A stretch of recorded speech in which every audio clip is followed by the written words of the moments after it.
地區領導，有啲係友好，有啲係兄弟。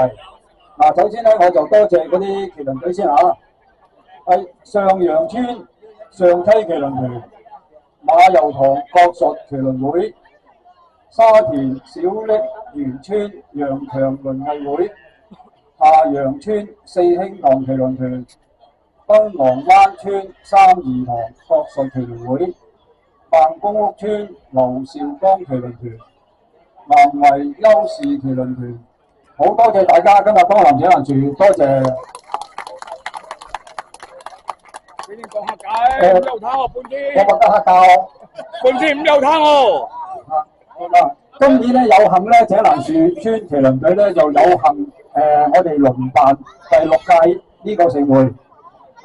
出年咧就係我哋孟公屋村舉辦嘅，到時大家都要多多支持。好似今日咧，我哋都見到咧仔仔一堂，因為麒麟文化咧係我哋中國傳統國家非物質文化嘅，希望我哋可以承傳俾大家到時多多支持，好唔好？我都知道咧時間有限嘅，大家都想睇啲師傅表演彩青嘅，咁我都唔講咁多啦。咁我都祝在座大家咁多村在座又好，點都好，大家身體健康，事事順利，多謝大家。好。